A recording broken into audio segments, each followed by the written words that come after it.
Hundreds of people have reported seeing unidentified flying objects throughout the years, but most UFO photographs are grainy and unconvincing. So, we researched what could be behind the clearest UFO images and videos.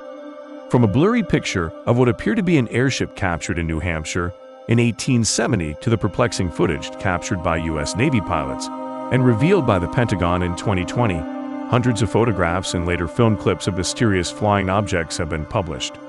Some are blatant fakes. Many can be justified by camera flaws or optical illusions. A few, though, defy explanation.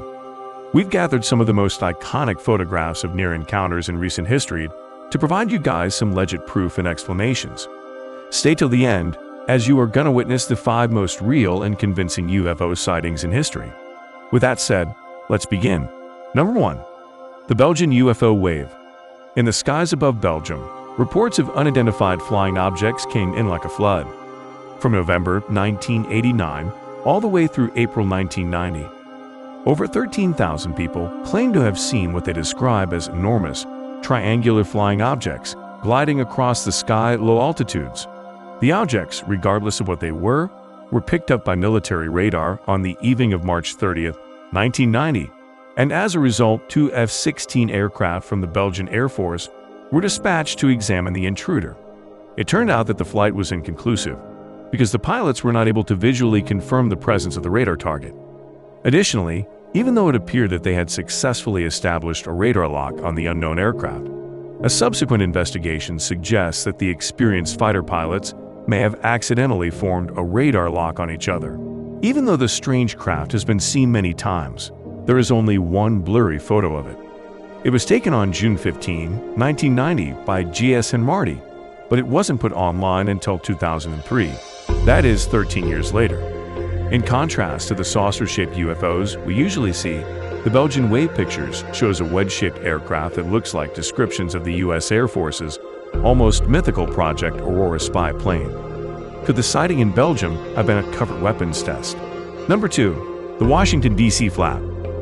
The rash of UFO sightings over the United States Capitol came just 5 years after one search and rescue pilot named Kenneth Arnold sparked the flying saucer phenomenon by disclosing 9 saucer-like things which are flying like geese in a diagonal chain-like line at extreme speeds exceeding 1,000 miles per hour near Mount Rainier in the Pacific Northwest.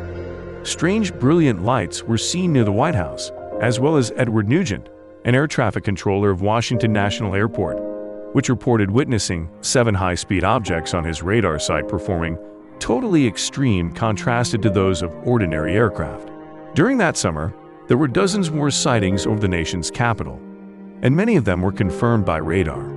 At 94 Starfire fighters from the United States Air Force were dispatched on multiple occasions in an attempt to destroy the intruders. However, whenever the jets got close enough, the unknown objects vanished.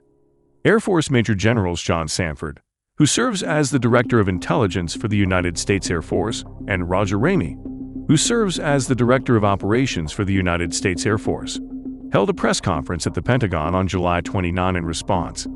They stated in front of a room full of reporters that all of the reports might be explained by a meteorological phenomena known as temperature inversion, which could trick radar into detecting objects that weren't there, paired with the incorrect identification of stars and meteors.